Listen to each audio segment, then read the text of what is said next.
Yeah, thanks. Thanks again for coming back. So it's been rumored that I'm going fast. Apologies. So I've decided to change the plan, and what I said I'll do in the first 3 lectures, I'll just do in the 4 lectures I have. So the plan is within the 4 lectures still to compute something about Grothendieck of the integers and do some applications to cohomology of groups and signatures of bundles.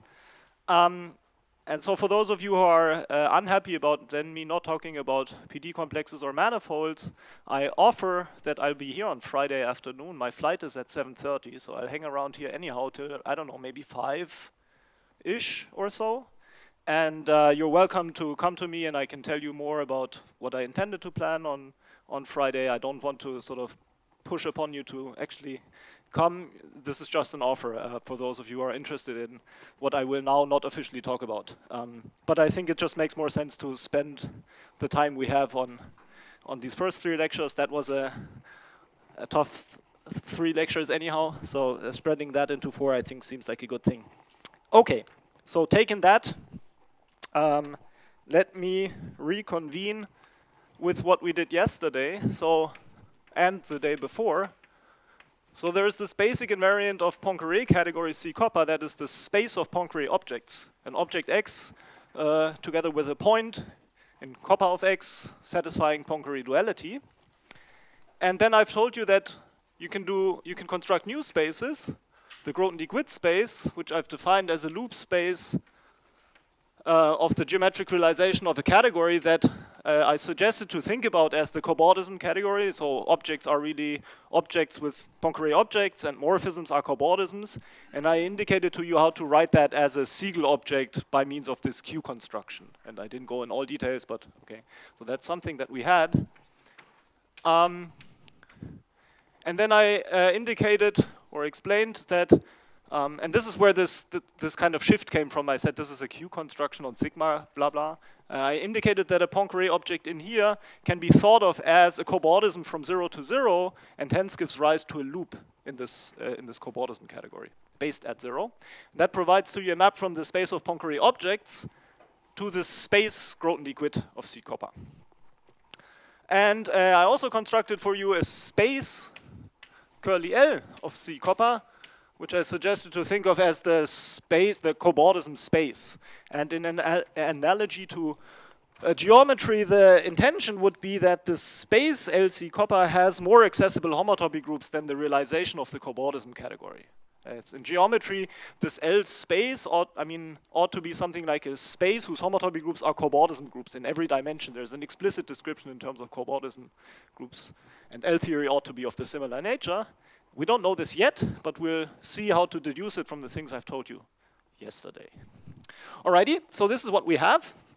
And I also made the explicit example where C copper was perf on a ring, and copper was this genuine symmetric thing, say, or some genuine quadratic guy, in which case the space of unimodular forms sits inside as a subspace of the Poincare objects, consisting of those objects where the underlying perfect complex is just a projective in a single degree.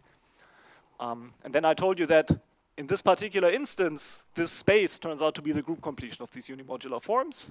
And it was important for this theory to take this genuine symmetric structure into account. And because Vignesh asked about it, this is sort of the point where it becomes interesting whether or not in your original ring 2 is invertible. Supposing 2 were invertible, I told you that all of these different coppers, they're all the same. And one way of proving it is that you just calculate, that was one exercise, if 2 is invertible, calculate what is the homotopy C2 fixed points or orbits on some construction given on a projective module, and you'll just see it's concentrated in a single degree. And then there was this lemma saying, well, Poincare structures on perfect complexes are determined by what they do on projective modules. Well, so it must agree with this other thing I said. So when 2 is invertible, different constructions coincide, and that's sort of one of the reasons why people had done this. So this object I defined for you, this cobordism category, sort of hadn't appeared. But yeah, this homotopy symmetric kind of thing, that was already around. And in the case where that calculated the group completion, it does the right thing. And in the case where it doesn't calculate the group completion, it's like, we don't really know what to do. Alrighty, so this is the situation that we're at the moment. This I defined for you as the loop space as of the add construction of C. So this was based on sort of composable cobordisms, and this was given as n adds. And there was a map from one to the other by viewing composable cobordism as a degenerate type of n add. I drew down what is the picture at n equal 2. There's no way I can do anything better than that. Okay, so this is where we currently are. So then, let me just remind you that there was a theorem that I indicated yesterday coming in two flavors, namely that the functor that sends a C copper to the geometric realization of the cobordism category. So this is a functor from cut P, two spaces, and I've defined for you what it means for such a functor to be additive. Additive meant it sends certain Cartesian squares of Poincare categories to Cartesian squares. In fact, there are certain bicartesian squares. Okay, so this functor is additive. And as an exercise, I mean, in addition, the pi zero of this space is where it's the set of cobordism classes, the monoid of cobordism classes of elements. And there was yet another exercise that told you that you were supposed to show that the set of cobordism classes, or the monoid of cobordism classes, in fact, is a group. So this functor is not only additive, it's also group-like. I'm sorry that you cannot read this, it says group-like. Okay, this is what this functor is, and it was based upon the observation that, sort of a geometric observation that if we have one of these maps in the definition of an additive square, these PV squares, kind of said it's a projection map. It's just like, yeah, I don't know, it's a projection along some subcategory. And the geometric statement is that such projections, if you evaluate it on a cobordism category, gives rise to a bicartesian fibration of infinity categories. And I don't want to say in more detail now what that means, but it implies this fact that if you realize, you get the correct behavior on these values. Yeah? So it's sort of a categorical observation you make, in which it was very useful to think of this object as the realization of a category, and not just as the realization of a simplicial space. Because, I mean, I don't know, informally we like to think of in categories. They have objects and morphisms, you can manipulate them, then you know what you want to prove, and then you give a formal proof really, but it's very convenient to think of this not as an abstract simplicial space, but as a category for this perspective. Okay, so this is what we have here, and the other statement was that sending something to the realization of the add construction is localizing. So I recall that localizing meant that it sends all of these PV squares to to Cartesian squares, not only the ones where the projection maps have splits, adjoints. And that, okay, this is due to Jacob-Lurie, this observation, and it's more a combinatorial observation. You really prove that some object is a Kahn simplicial space. Some lifting property you have to prove by hand somehow, and this, I feel, has more of a categorical incarnation. But regardless, those are the two things that are correct. And so the corollary I want to draw from this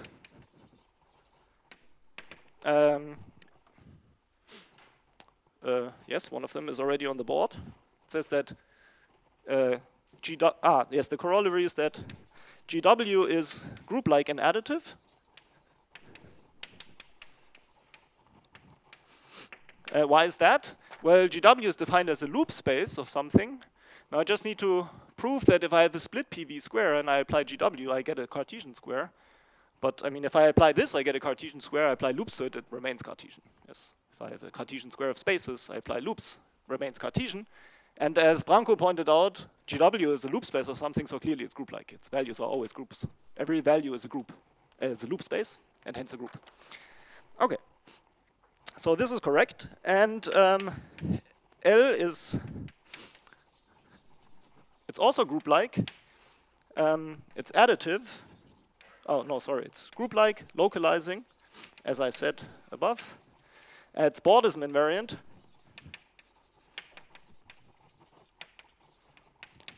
and the L theory space can be described as also taking the realization of the row construction of CQ.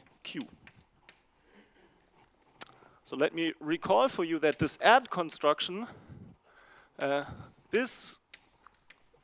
mean, if you take the,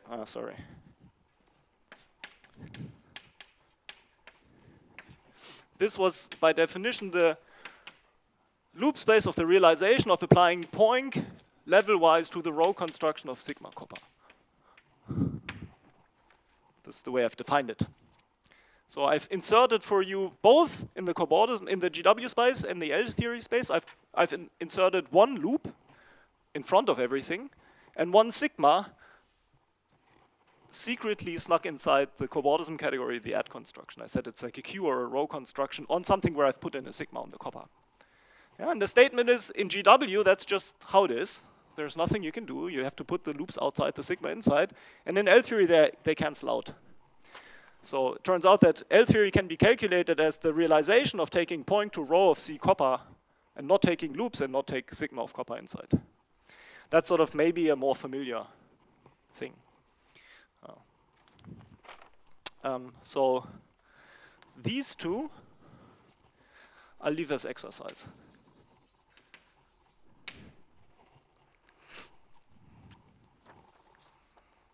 But let me tell you that the functor that sends a C copper to C shift copper, that sends split PV squares to split PV squares. I mean, changing this copper doesn't do much. You have to believe me. So the fact that this functor is additive and group-like formally follows from the fact that the add functor is additive group-like.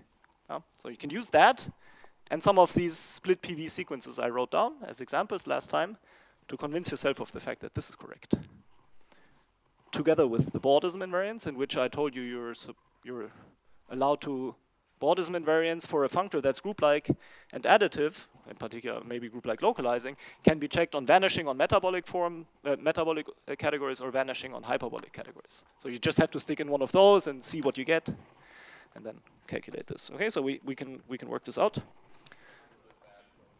Yeah, I mean, it's an exercise. You have to do it, yes. I'm suggesting to you what the ingredients are, and we'll do it in the exercises.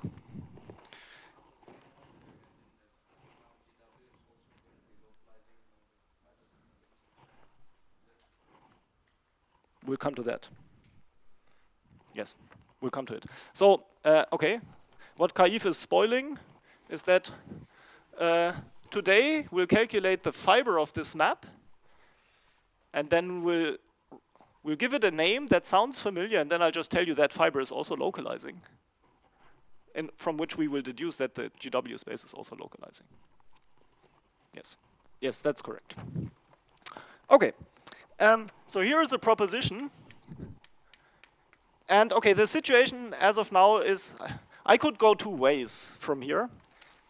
I could stick to this situation and say I'm content with associating to a Poincare category a space GW and a space L theory.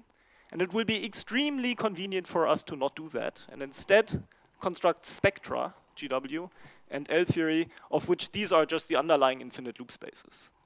And let me just tell you that the decisive feature at the end of the day is that I'll like to use later that L theory in cases that we'll care about carries a ring structure on its homotopy groups.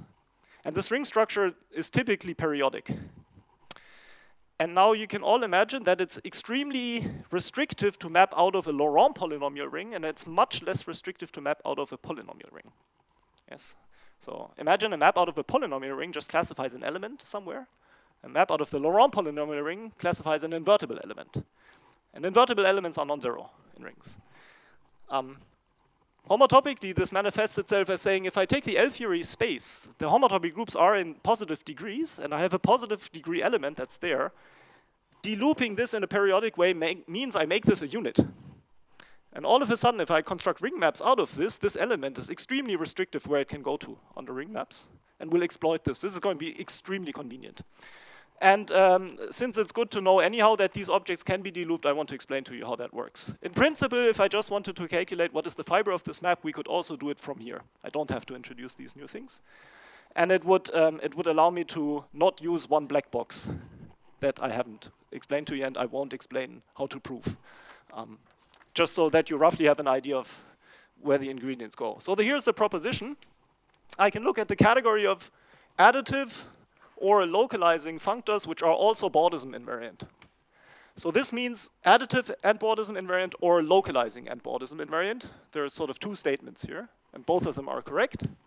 I can look at those with values in spaces, and I can look at those that take values additive localizing, Bordism invariant. I can look at those that take values in spectra.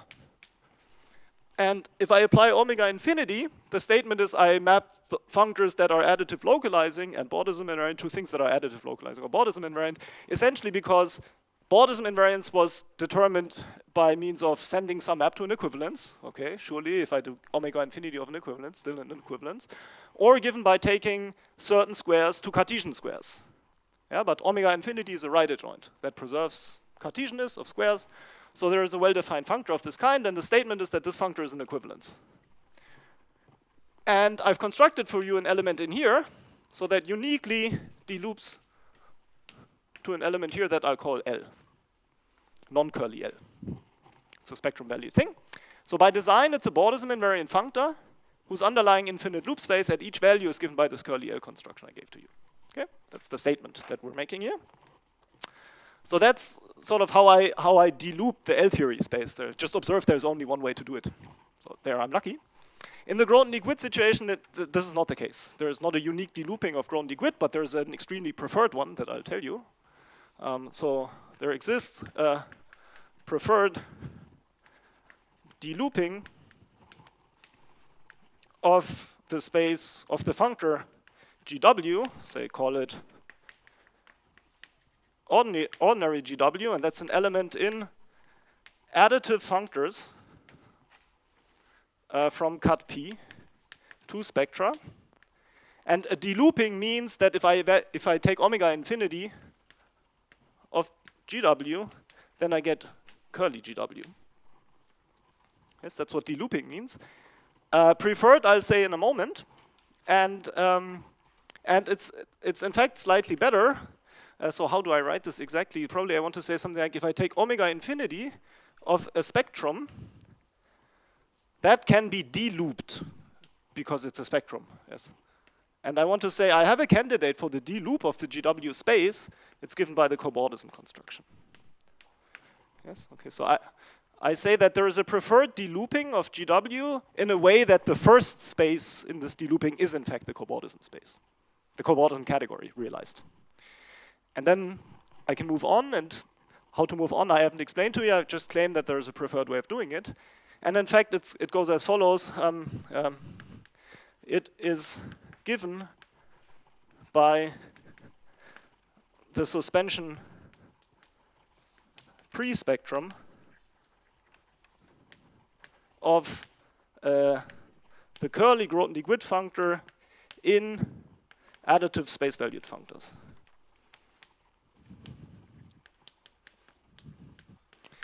Okay, so what I claim is that this is a category that has all limits and co-limits. And so what I can do is I can just, whenever I have an object in a category that has all limits and co-limits, I can just form the sequence of objects. I just take my object and I suspend it. And then there's a canonical map from the thing to loops of the suspension. And I keep doing that. That defines to me a pre-spectrum.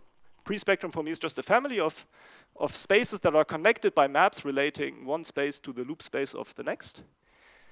And the theorem is, that's sort of the black box. So the black box is this pre-spectrum is in fact a spectrum. That means the bonding maps in this pre-spectrum, the maps from one space to loops of suspension of the next are in fact equivalences. Okay, and that in turn means that I haven't changed the underlying infinite loop space. Yes, in a pre-spectrum, the underlying infinite loop space is obtained by spectrifying and then taking the zero space. But if it's already a spectrum, I'll just take the zero space. This observation that this is a spectrum is related to an improved version of the statement that this functor is additive group-like. And you can read it as follows. So this observation can be read as saying, take the functor poinc. It's an additive functor from cut P to spaces because it preserves all limits. And then the statement is, I'll take the cobordism category, which is something like point of Q. I realize it remains additive. This is what the statement is. And the better theorem we prove is that take any additive functor, take that evaluated on Q, bullet, see, realize it remains additive. Okay, that's the theorem that we actually prove. I'm just specializing what happens in the case where the additive functor is point here.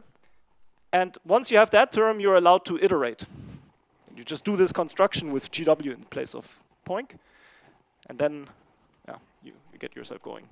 So somehow there is an improved version of this statement that doesn't say the cobordism category is additive, and doesn't just say Grothendieck-Witt is an additive functor, but this improvement in fact says this is the universal functor receiving a map from point, which is also additive and group-like.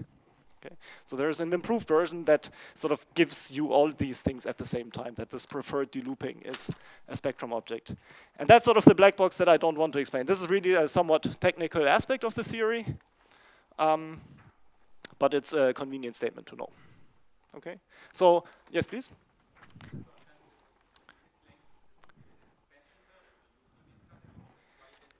Yes.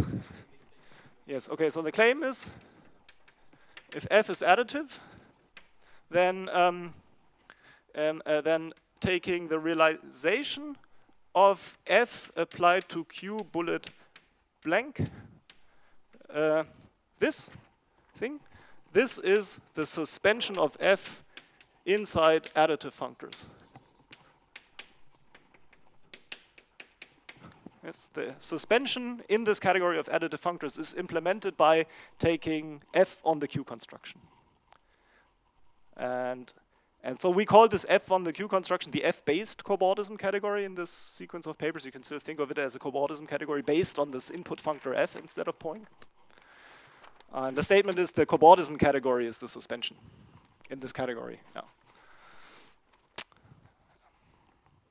Okay, this is somewhat to take in, but that's maybe a slightly technical part to implement. There are various ways how one can prove it, a more pedestrian part and a more highbrow art part, both of which take too long, I think, for this sequence of lectures to do. And I just want to postulate that this is a construction you can do, and it does what you want for you. And the only thing that we'll use is that there exists this delooping having this property, which I think is sort of plausible. I mean, we've already delooped it to something additive. I mean, it seems plausible that you can go on. Okay, so that's a statement that we have. And then once you have this, the claim is also that the map curly GW to L, it deloops to a map Grothendieck-Witt to L. Why is that? Well, I just apply the same construction here to L instead of GW. Right? It's the suspension pre-spectrum. Surely I get a pre-spectrum map from one to the other. And then the decisive feature I've used to say that this is a spectrum really was only the statement that Grothendieck-Witt is group-like is the statement. Whenever I start with something group-like, the suspension pre-spectrum happens to be a spectrum. So the same applies to L.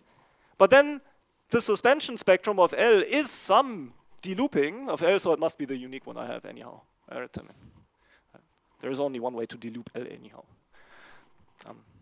So I mean, for the purpose of constructing this, I could have just said, take the suspension spectrum of that and that, but I think it's worth knowing that on this bordism invariant side, there's a unique thing you can do anyhow. So this map you have deloops, and so that, Jesus, if I do B omega infinity GW to B omega infinity L, then I said this is the cobordism category. This other thing is the add thing, and it's this map is the map I want. Yes, I've constructed the map from curly GW to curly L as a loop map of something on the level of the cobordism space and the add space. Okay, yeah, that's the statement. And okay, let me give you an ingredient in the proof.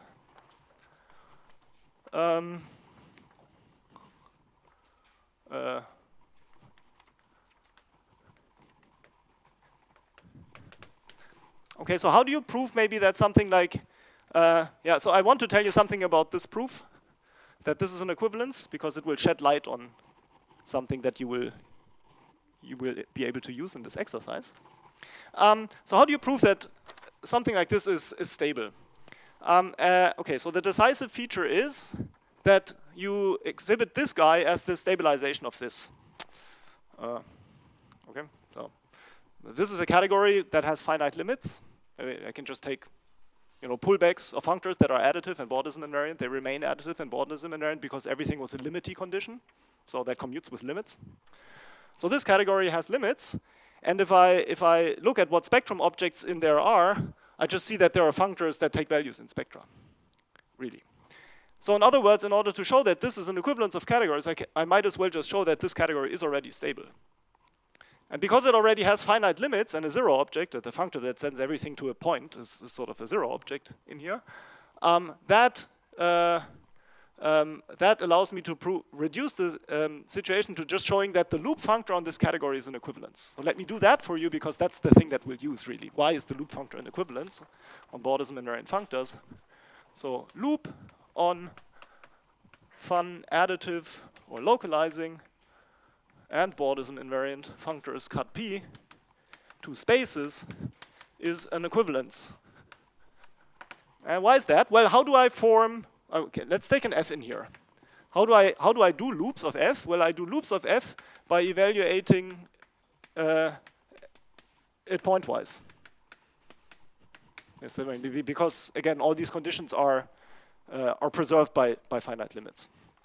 I just take it loop pointwise, and so now I need to prove that this operation is an equivalence in F, so to say. It's an automorphism of the category in F as a functor in F. And how do I do that? Well, I'll do it as follows. So recall that there is this split PV sequence, the metabolic sequence. This is split by split PV. And so I'm allowed to apply F to it. Yes? So I do F of C omega kappa goes to F of met C kappa goes to F of C kappa. And this is a fiber sequence because F is additive. Yes? Being additive means I send this bisplit PV sequence to a fiber sequence of spaces. Okay, but now Bordism invariance implies that the value on metabolic categories vanishes, so this guy is contractible. Yes? And this says that the map from loops of F C kappa to F of, there is a boundary map of this sort by additivity, and it says that this map is an equivalence. Yes? And so that shows me that the operation that sends a functor F to loops F is really given by the functor that sends F to the functor that precomposes with looping inside the Poincare structure kappa. Yes? So this implies to you that F goes to loop F is equivalent to the functor that sends F to F precomposed with C kappa goes to C loops kappa. Yes, I mean, it's, you know what I mean. Too stupid to write down what I mean, but you know what I mean. But that functor is an equivalence of categories because I can just shift in the other direction, in the kappa direction. Yes, that's a spectrum thing. So I'm done. And that's sort of the decisive thing. The fact that if I have a Bordism invariant and additive functor, I just use this metabolic sequence to observe that looping F pointwise is the same thing as applying F to the C where I've looped my kappa, and then I'm done. And this will be very convenient for us to know that this is the way for Bordism invariant functors you deloop it. You know exactly how to calculate homotopic loops. For instance, that's because F is Bordism invariant. So F Bordism invariant. By definition, Bordism invariant means that the cylinder map, the constant thing, is an equivalence. And then I wrote down further 2 split PV sequences and had an exercise that said for a group-like functor, Bordesman invariance is equivalently described as vanishing on metabolic categories. Yes. But, I mean, said more concretely, Bordesman invariance is supposed to mean that whenever you have a functorial Bordesm, the 2 values agree. Yes? Of f, sort of you apply f to one of the functors and the other, and then these induced maps are the same. So in the metabolic thing, I have a functorial Bordesm to 0. So that ought to be contracted. Okay, so this, yes?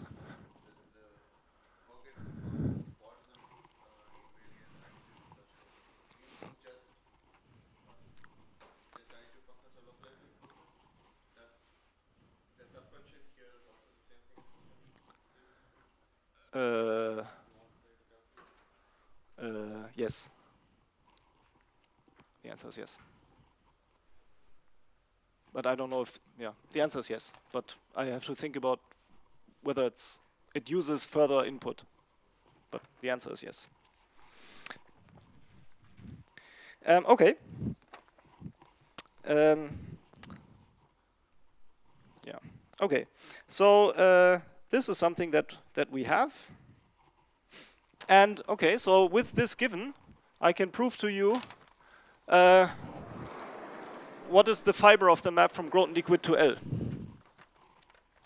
So that's the main theorem I think of. I mean, in some sense, it's the main theorem of the second of our papers.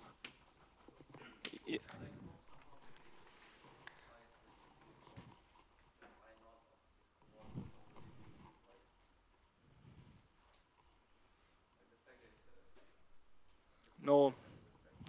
Well, I mean, is it related? It's not a formal deduction from that. It's more complicated. Yes.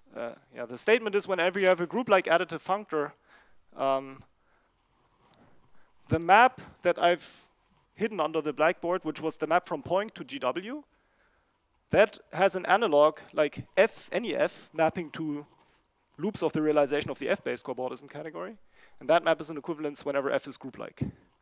And this requires an argument that is more complicated than calculating pi 0 of the cobordism category. Yeah. Okay. So the theorem I want to prove and which will be the main tool for us to calculate anything about Grothendieck Witt of the integers later, is the following fact that there exists a canonical and functorial fiber sequence, or Cartesian square, depending on how you read what I write down, which relates the Grothendieck Witt theory of C copper and the L theory of C copper to something that you know, namely the K theory of C copper lower HC2. So here, I mean, I just take the algebraic K theory of the stable category C. Now I observe that copper defines a duality on this. And then I use that K theory of a stable category is canonically identified with K theory of the opposite category. I'll tell you why that is in a moment, but that's sort of a true fact. So K of C is equivalent to K of C op canonically. So the duality really gives me a C2 action on the K theory spectrum. So I can take orbits, and then there is going to be a map that I'll describe for you. I call it the hyperbolic map. It sends like a projective module to the hyperbolic form on the projective module. That's sort of an implementation of this map. And the statement is this is a fiber sequence. And the upgrade is that there's also a map from GWC copper to K theory back. That's sort of forgetting about the form that we have.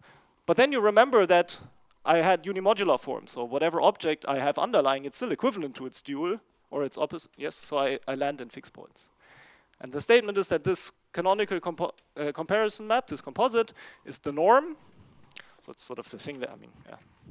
And so that means this fiber sequence can equivalently be described in terms of saying that there's a Cartesian square if I expand out the cofiber of the norm, and that has a name, it's called the Tate construction. So you're allowed to read this theorem in two ways. Either there's a fiber sequence like this, or there's a Cartesian square like this, and both of these statements are equivalent. Okay, so this is the theorem I want to prove, and that's the thing that we'll exploit for computations. Okay, so how is this supposed to go? So let's say we've chosen our x C copper. And now what can I do? I can forget from C copper to C.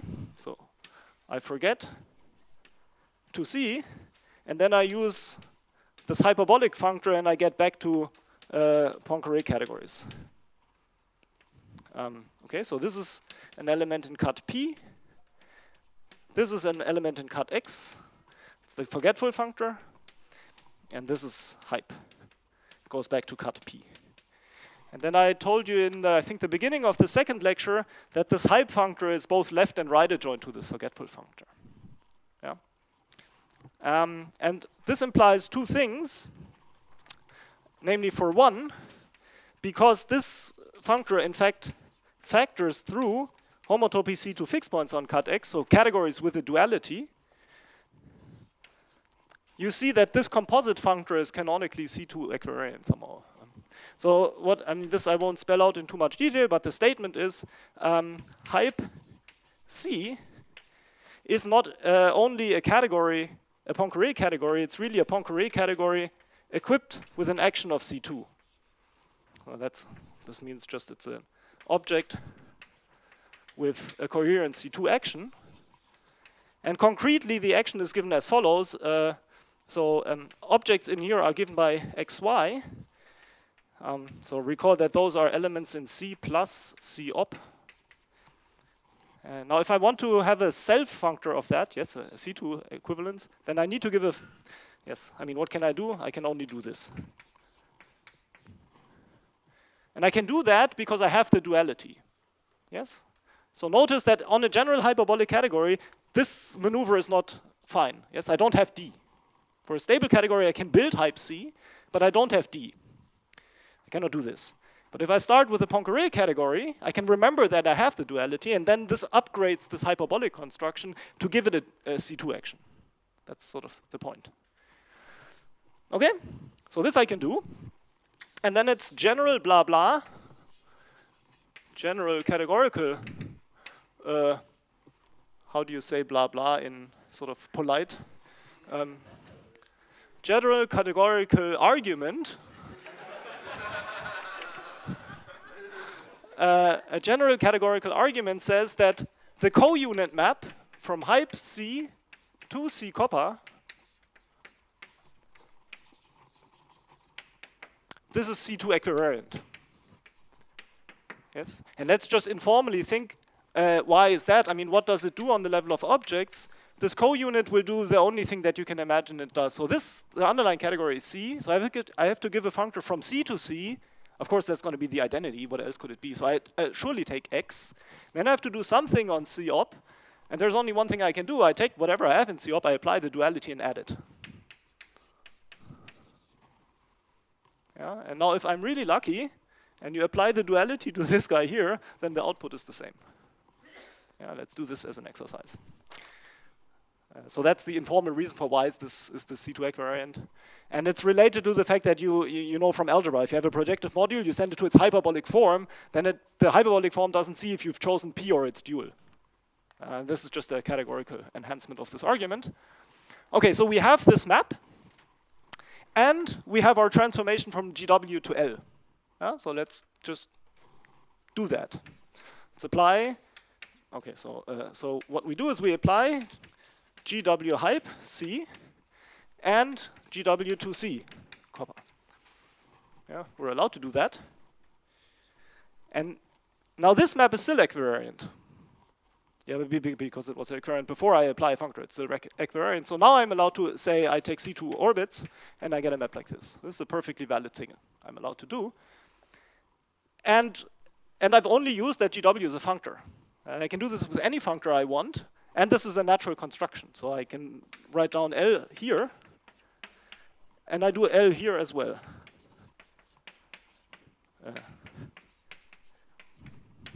Yes, and I get a commutative diagram like this for sure.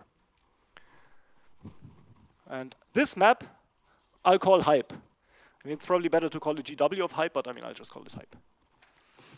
Okay, is everyone in agreement with the fact that we've constructed a square of this sort?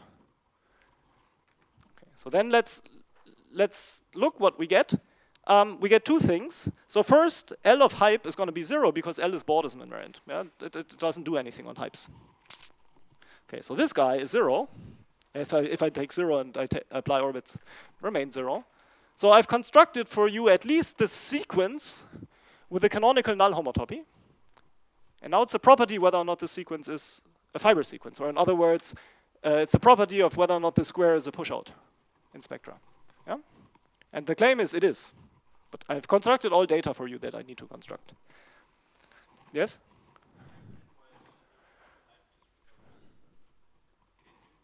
No, I haven't also said it yet. So this is the next thing I have to, yes, maybe I said that I've done everything and I lied. I apologize. Okay, you're right, I have not. So here's a fact. That is again, but this is like an honest exercise.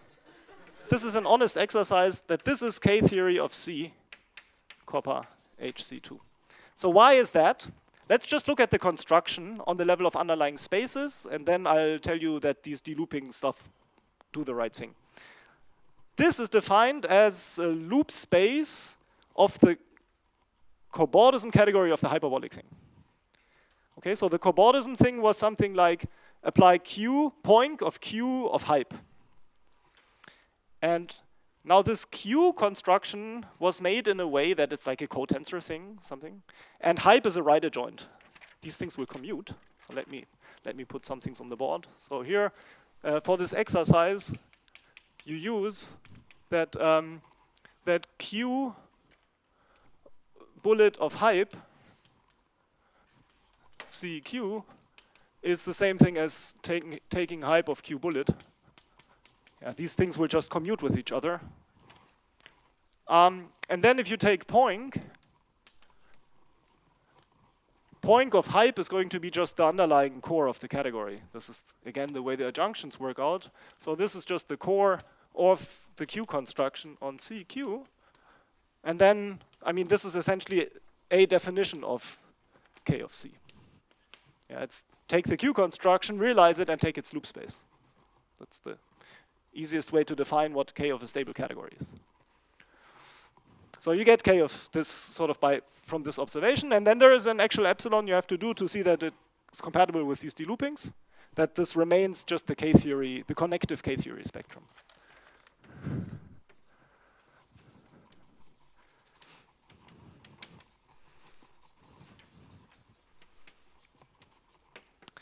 But yeah, I mean, you just go through how this deloops, and you see that it does the right thing for you.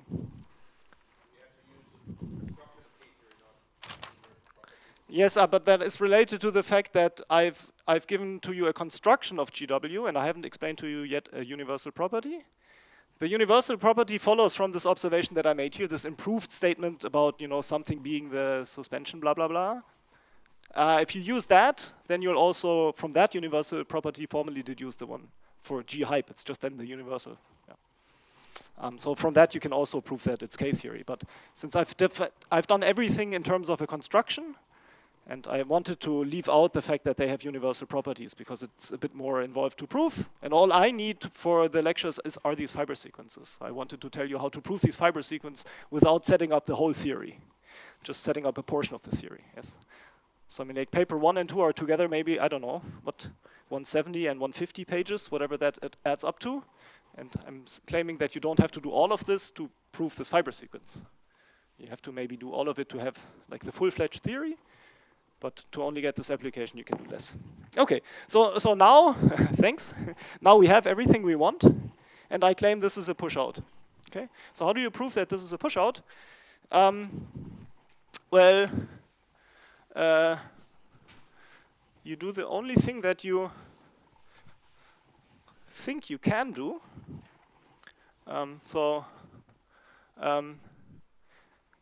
Because we've constructed this diagram, we get a map from the pushout of the diagram to L theory.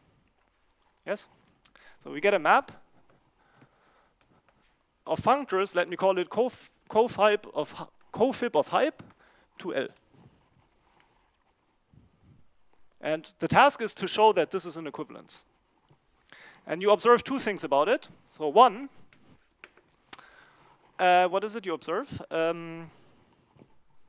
For one, you observe that cofib of hype is Bordesman invariant.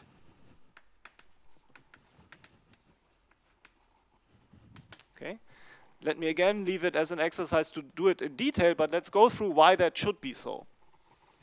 To see that this cofiber of this map is Bordesman invariant, I have to evaluate it. I mean, it suffices to evaluate it on hyperbolic things, on hyperbolic categories. Yes, because then I'm done. Okay, so if I take a hyperbolic category as C copper, then here what I read is I have to take the hyperbolic category of the hyperbolic category. Yes, that's what comes out here, and then it's just a fact that the hyperbolic category of the hyperbolic category is just two copies of one hyperbolic category that are swapped by the C2 action. Sounds sort of believable if you write out what the objects are. So really, the hyperbolic of the hyperbolic category is an induced C2 object. You apply GW, that's additive, remain induced. You take orbits, one term remains, and it cancels out with this one.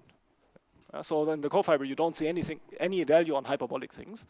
And it's still an additive functor just because we work spectrally, and cofibers work then well with additive things. Yes? So it's an additive functor that's Bordesman invariant. Okay. 2, we observe that we just calculate what it does on pi minus 1. Why not? And how do I do that? Cofib hip 2 pi minus 1 L. Okay. Yes. So I do that. How do I do it? Well, I do the only thing again I can. I compare with pi minus 1 of GW. And I have these maps. And the statement is this map is the map that I know, and this map is, I mean, all the maps are the maps that we know. Yes. And now these compatible deloopings plus the exercise before shows that this map is an isomorphism, yes. This is the exact statement that the map from the cobordism category to the add construction on pi 0 is an isomorphism. Yes? You remember this? It was a statement, the Q construction to the rho construction. It realizes to a map of spaces whose map on pi 0 is an isomorphism for the simple reason that the map of simplicial objects is an iso in degree 0 and 1.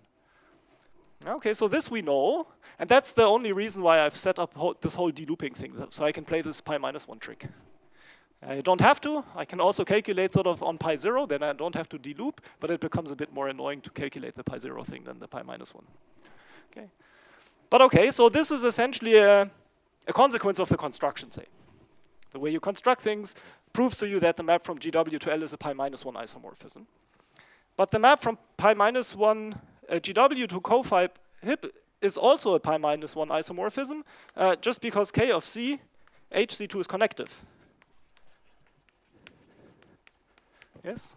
I said what comes out is connective K theory of C. You take some orbits that remains connective. It doesn't have any pi minus 1. You just run the fiber sequence for this cofiber guy, and you see this is a pi minus 1 iso. Okay, so you see this map is also a pi minus 1 iso. Yeah? Anyone in agreement with me? It's an iso and an iso. Am I? It's a 2 out of 3 for isomorphisms. I mean, this map is surjective, so this map is certainly surjective. It's an isomorphism. Next comes pi minus 2 of K theory, and in shoots pi minus 1 of K theory. Jesus. This would have been a disaster. No. Yes. Are we? Okay, good. Yeah. Whew. Alrighty. So we've shown that the map from cofib hype to L is an isomorphism on exactly one homotopy group. There we can calculate it, pi minus 1 by construction. But both functors are Bordesman invariant. And now remember that I told you that for Bordesman invariant functors, okay, so now let's prove from this that it's an isomorphism always. Cofib hype on C copper. And okay, so this I claim is pi minus 1 of cofib hype of C, and then, Jesus, some shift of copper, yes.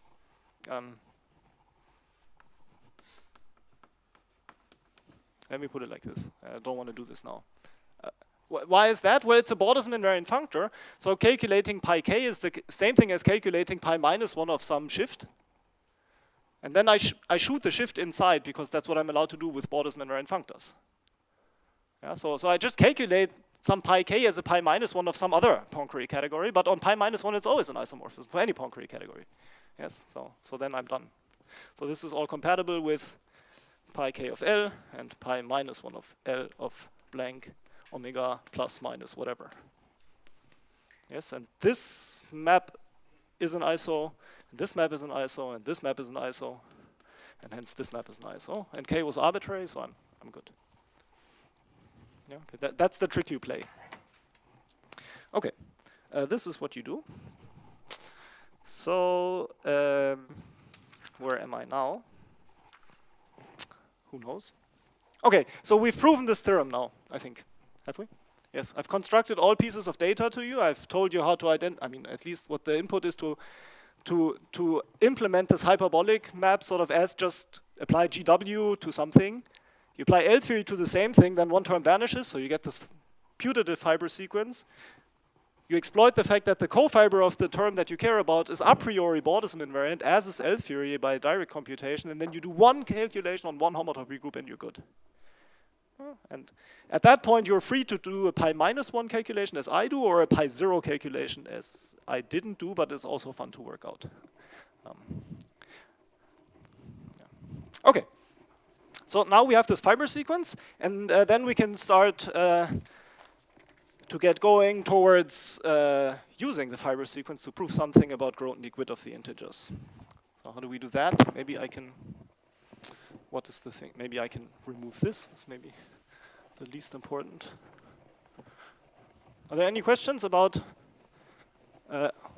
sort of how we establish this fiber sequence? This is really the fundamental thing in the whole business. Yeah, please. Yes. So the main game is to use this earlier exercise that we've said, is to say that a functor is Bordesman invariant. It's already additive. And so now I can check Bordesman invariance by the fact if it vanishes on hyperbolic categories. And so the statement is, if I evaluate this map on hyperbolic things, I want it to be an equivalence. And so I use that hype of hype C is as a Poincare category with C2 action given by hype C plus hype C with sub action. Yeah, and then I apply Grothendieck width, take orbits, one cancels out, maps an iso. Yeah, that's the so yeah, the cofiber vanishes. Yeah, that's why I set up all these exercises about proving that for Poincare, for additive things, you can check something on hyperbolics or metabolics, so that we can run exactly these tricks to see how to deloop a functor or how to evaluate pi k on this cofiber by shifting around using this metabolic sequence, or playing these games, observing that the cofiber is Bordesman invariant by checking the values on hyperbolics again. Yeah. Yes. So if I'm lucky, I haven't told you too many abstract categorical nonsense things before that were not needed in this proof. I sort of tried to write down exactly all the examples that you need to run these arguments. Okay. So let's gather some corollaries of this, one of which Vignesh already, no, sorry. Who? Kaiv spoiled. So one corollary is that Grothendieck width is localizing. Which is for the sheer reason that I just imposed to you the statement that K-theory is a localizing functor. K-theory sends these possibly non-split PV squares to fiber sequences. That's a non-trivial statement, but it's a true statement that has nothing to do with this Poincare world, so I just, as I impose on you what stable categories are, I impose on you that everything we know about K-theory of stable categories I just use. But it's a non-trivial fact. You have to prove it, but it's correct. Okay, so so this uses L is localizing, where I told you it essentially comes from the fact that the add construction is a Kahn object, and K is localizing, which is, I don't know, I guess originally Waldhausen's insight in this whole business, that if you enforce additivity somehow by means of the Q construction, the output just by accident happens to be localizing. So I don't want to say much about this, but feel free to ask questions. So another corollary is that if I want to evaluate Grothendieck-Witt of C copper, and I'm interested, of course, at the end of the day, I'll be interested in understanding the homotopy type of the spectrum and maybe its homotopy groups, say. And I can simplify this spectrum by inverting 2. I just neglect all 2 torsion. It's a thing I can do. And then the statement is if I do this, then I'll get C copper HC2, 2 inverted, and L theory of C copper 2 inverted. And this fiber sequence sort of breaks up into 2 pieces that both contribute additively to Grothendieck-Witt. Yeah, no extension business is going on. And then, so on pi star, what you see, for instance, is KCQ HC2 1 over 2.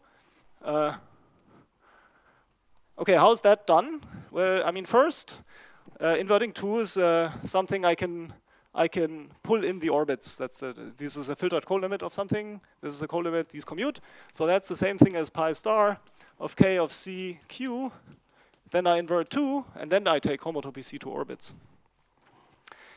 But okay, so how do I in general calculate something like homotopy C2 orbits acting on a spectrum? Well, there is a homotopy orbit spectral sequence that tries to calculate it from the group homology of C2 acting on the homotopy groups of this guy.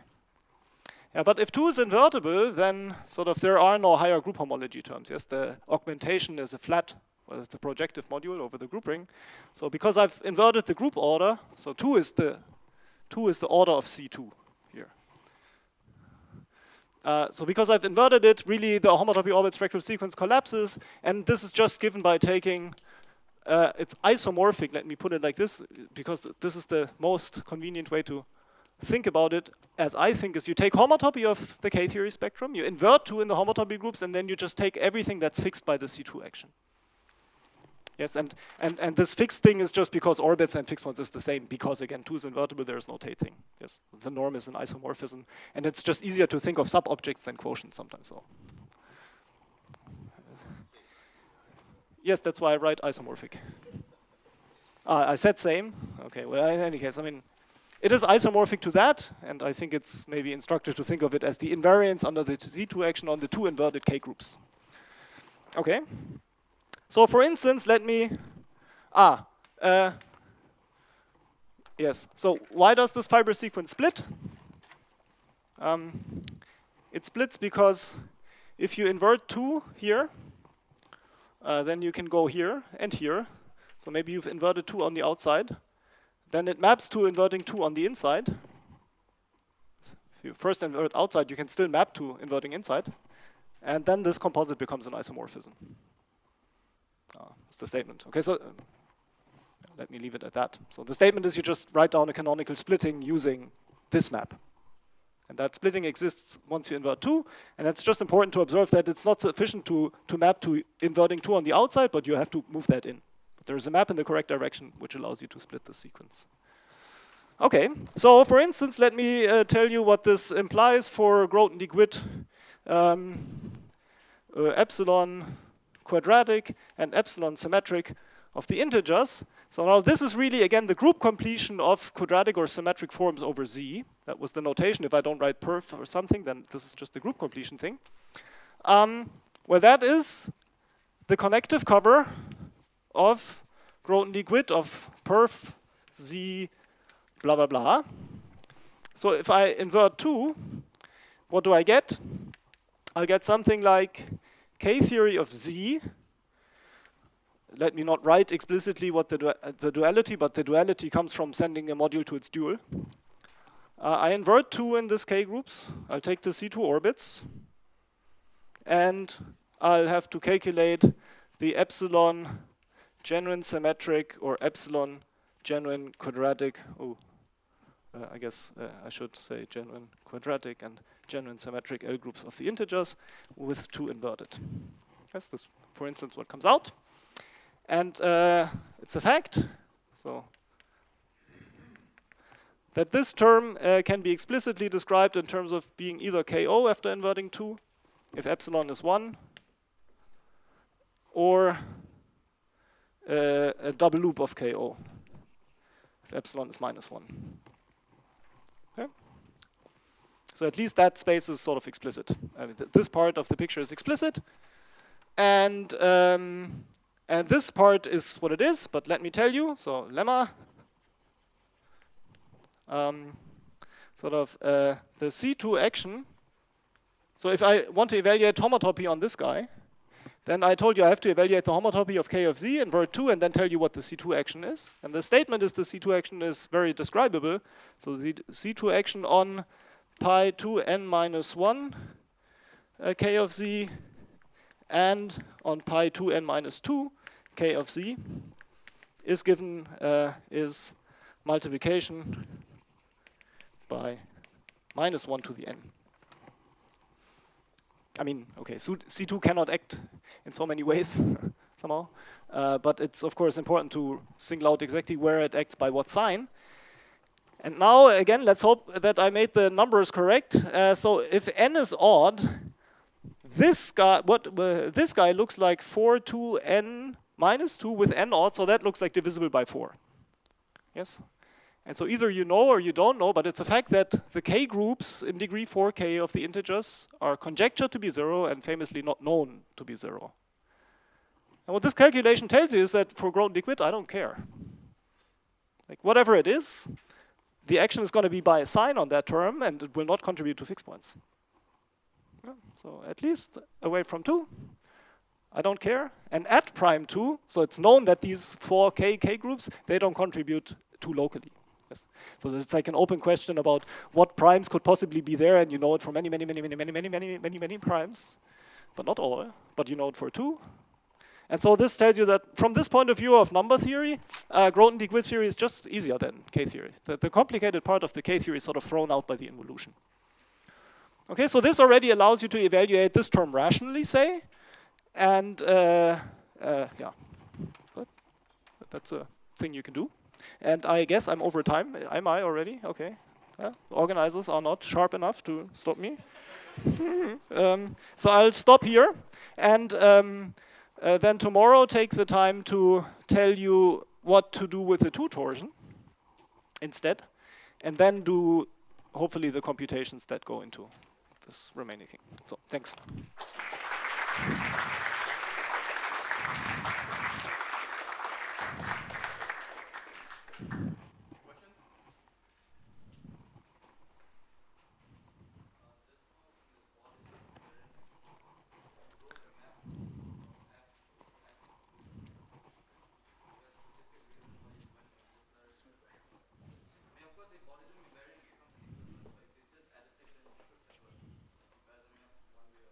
Yes, and you have it the way I wrote it down. That's why I wrote it like that. Yes, but let me do it again.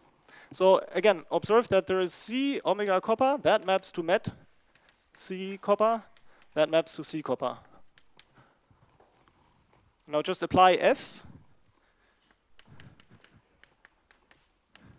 of met,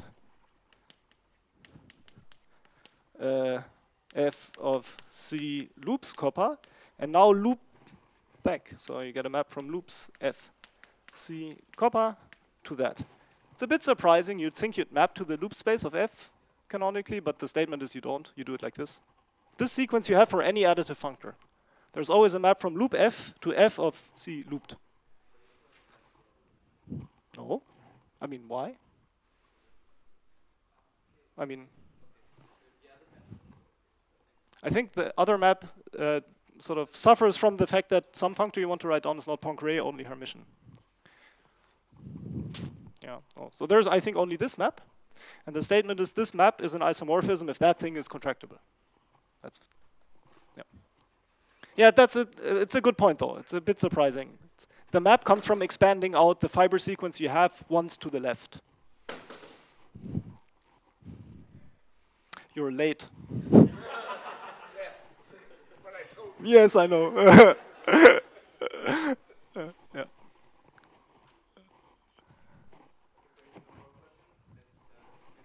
Okay.